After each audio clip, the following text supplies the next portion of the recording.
Hollywood needs a new playbook. I'll get to the third episode review of The Rings of Power in a second, but first, a rant. Every time a studio decides to rape a franchise, be it something they did in the past like Star Wars, or something new they are trying that they took from some other medium, books, comic books, manga, etc., they all run to the same playbook when the fans of said franchise revolt. The problem is, the fans and the normies alike have seen this play before, over and over and over again. You're telling me the longtime fans of every franchise are racist, sexist, istophobes? All of them? Every single franchise has somehow been taken over by the Klan. Even the fans of a foreign medium like manga? Well, that is what Amazon is now trying to convince the normies of, because they dropped a T-Rex sized load that they are calling The Lord of Rings, but is nothing of the sort.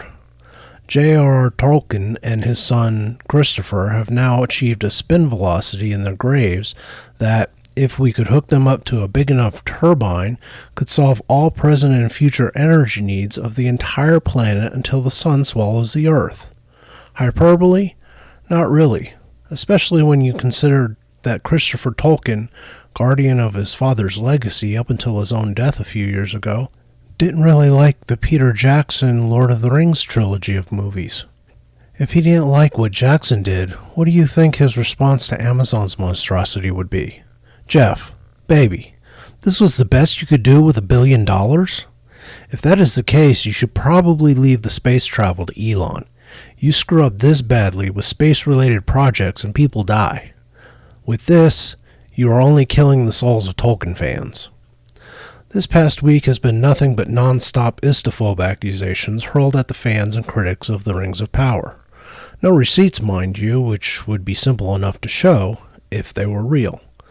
Hell, even Star Wars managed to produce a couple over-the-line messages sent to Moses Ingram, the would-be hero of Obi-Wan. And yes, by a couple I do mean a whole two. They threw in a couple more that were simple criticism in an attempt to conflate criticism with being an istophobe. After all, it has worked pretty well for Star Wars in the past. They managed to make $4 billion off of one mediocre and two execrable Star Wars movies that have pretty much destroyed the franchise. And that was with fans railing against Star Wars for misusing John Boyega and accusing Disney of being racist for pandering to the racism of the Chinese in order to gain permission to show Star Wars in Chinese theaters. Jeff's band of incompetent underlings have decided to try to do the same thing. Sans receipt this time.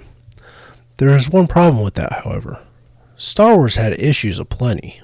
What it didn't do is so completely warp the lore of the franchise as to go against just about every point of the source material and to make the end product unrecognizable as the latest installment of the franchise.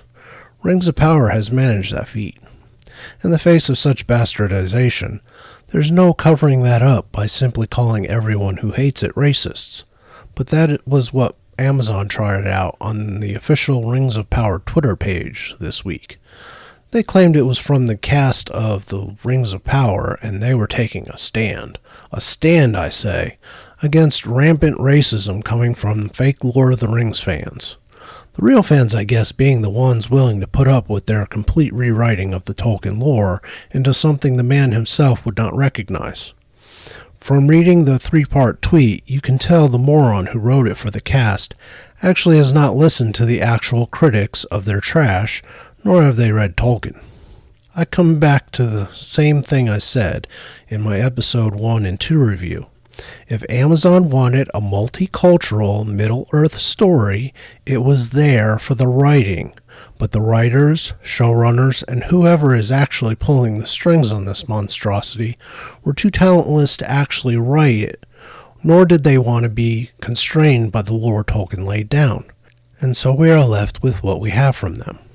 Which means I should probably get on with the episode 3 review. If I'm being generous, I will say episode 3 was less of a suckfest than the dumpster fires of the first 2 episodes. And I only say that because we got more of the excellent cinematography and a trio of characters that have potential not to suck. I will not be bothering to keep out the spoilers because Amazon has already spoiled this show. What more could I do by describing their mess? Let me start on something I wanted to mention last week but didn't. The opening credits sequence. To be brief, I hate it. Now, if this were a show about Native Americans from the southwestern part of the country, the sand painting would make sense. But even then, it would still draw criticism from me for being so bland and pointless. I mean, the trees they form are alright, but even then, just alright. Nothing spectacular. And what I'm looking for in a show purporting to be a Lord of the Rings show is spectacular. $1 billion was spent on this series, and I have yet to see it on screen, especially during the credits. The show opens on the Númenórean ship that picked up the two dumbasses who wound up escaping a sea dragon and a storm. There was a conversation between said dumbasses, but who cares since it was inconsequential. The problem with this scene is the sailors are in cuirasses, breastplates. Sailors, if they have any brains whatsoever, do not wear plate armor unless in battle, and probably not even then. If you go overboard in plate armor, your shipmates will be notifying your family of your death. Not only that, but working on a sailing ship is hard work. Carrying several extra pounds worth of armor while you try to do that work would find sailors dropping like flies from dehydration. Also, the armor continues to look like trash. So very little of the billion went into making armor for anyone on this show. Then we get another gorgeous aerial shot, this time of Númenor as the ship heads into the harbor. As with all the other aerial shots, the cinematography is well done. But something I noticed in the first two episodes was also missing here, namely those awesome shots of the city as characters move through it, as Peter Jackson did with Minas Tirith and Lothlorien, among others.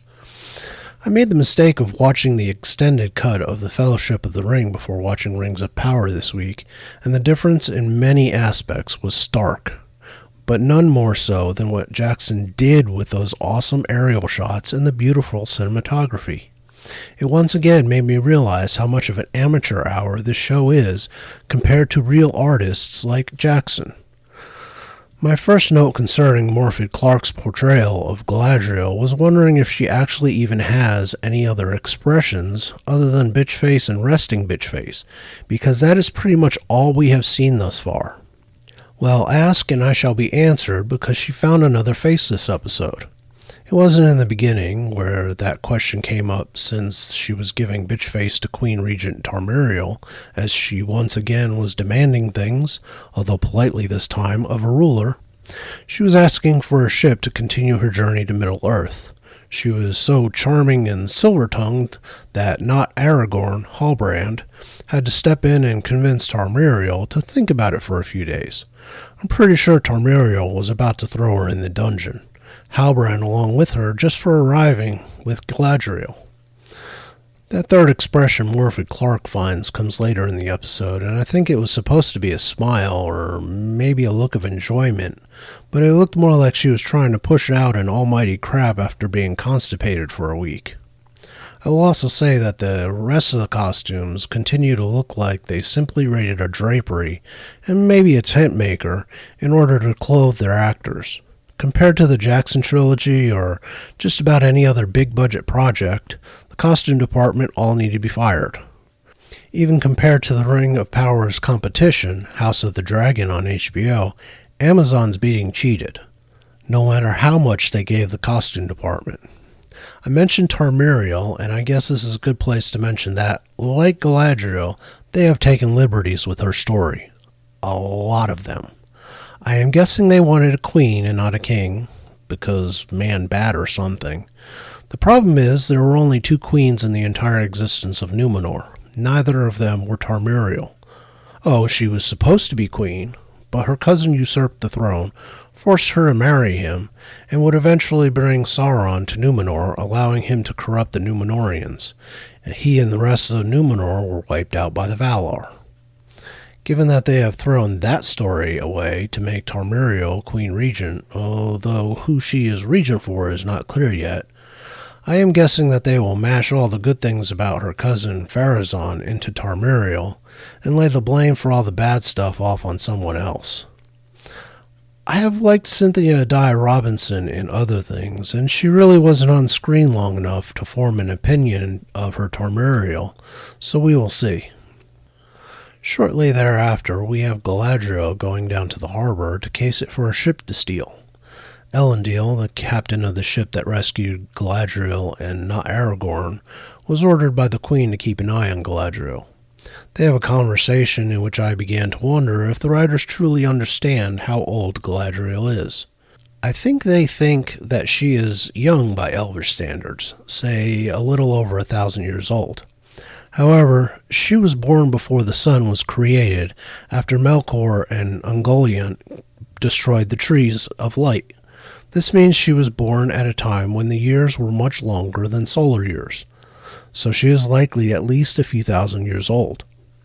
I guess this misapprehension over time is probably why they have written Galadriel as if she were a brat. Nobody who is as old as Galadriel is would behave the way she does, and the conversation between her and Elendil just emphasized this mistake of the writers about her age. Or they are just really bad writers and Galadriel really is that damn annoying. It is during this conversation that Elendil mentions Numenor's Hall of Laws.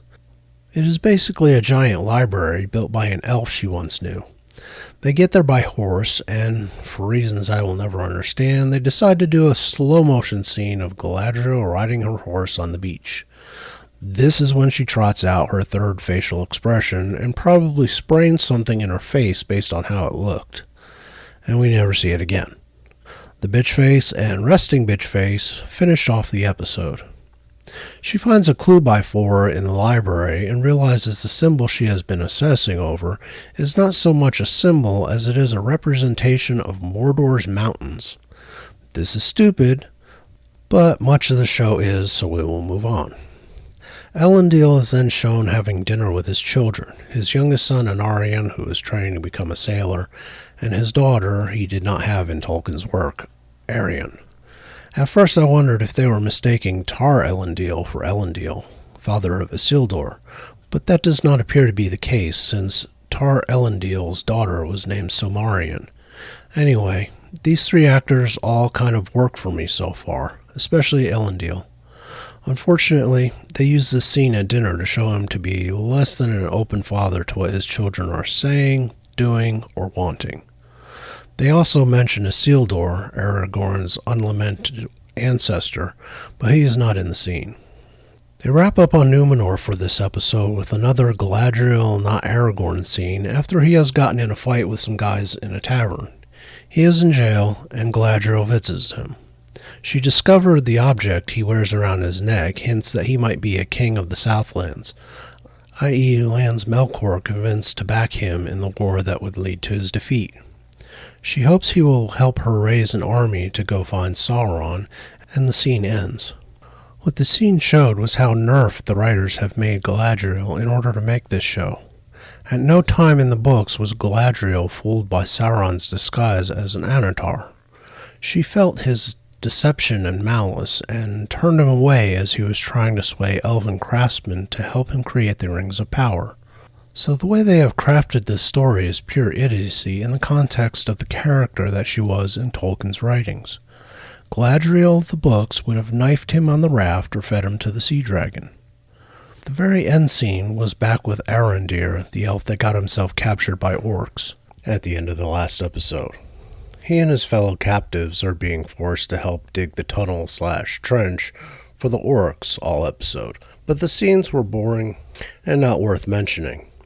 The last scene has them try and escape, and the orcs loose a warg on them. The whole scene is bizarrely moronic in its execution. Elves are smarter and far more skilled than they are portrayed in this scene. One elf gets out of the trench and is shortly thereafter shot by arrows from off-screen. Arondir is beaten to the ground, and, in his daze, he sees a blurry figure come towards him that looks like an elf. And the show ends. And talking about Arondir and his mess reminds me I haven't talked about the hobbits and their unwitting mystery guest. Well, that is because those scenes continue to be a bare step above community theater at best. And at worst, they beggar the imagination as to how they managed to get past anyone in charge at Amazon. Lenny Henry is terrible. Not because he's black, as Amazon would have you believe my criticism means, but because he is a comedian who is apparently trying to act as if what they gave him to read is serious and failing. And when he is trying to be funny, he is failing at that too. Norie's role in the third episode was dumb, but you could tell she was trying to work with what she had. This episode, it didn't even matter. She was inconsequential. Her friend Poppy has slid into annoying territory, and the rest are following her at pace. Having re-watched The Fellowship of the Ring, I can see where they're trying to recapture the magic of Jackson's Shire scenes and the feel of the Hobbits. However, the writers and the showrunners are not talented enough to pull it off, and I'm beginning to think neither are the actors. As I said in the beginning of this review, this was better, but not by much, and that is not saying much given where we started. There remain so many problems with this show, and there should be none of them given how much money Jeff Bezos and his clown camp at Amazon Prime have spent. I have no idea what the sophomore brainlets running this show are thinking with half of their decisions, and the other half are just so retarded that it is plain what they are trying to do even as they fail to do it. Warner Brothers continues to be leaps and bounds ahead of Amazon with HBO's House of the Dragon. To push it even further, they have been pushing Peter Jackson's Lord of the Rings trilogy on HBO Max, including the extended cuts, and they have announced a date for their upcoming War of the Rohirrim, an anime-style movie that explores the story behind Helm's Deep and Helm Hammerhand, directed by a well-known Japanese anime director. So not only is Warner Brothers beating Amazon head-to-head on their current series, but they are using their own Tolkien movie licenses to push new projects while showing off the old. Unless things get leagues and leagues better soon, House of the Dragon will be the one earning a Season 2, while Rings of Power will limp into Season 2. Anyway, thanks for watching. If you like what I do here, like, subscribe, comment, and share this video to help me out with the algorithm. My links for social media and Patreon are in the description. I'll be back with another video soon. Bye-bye.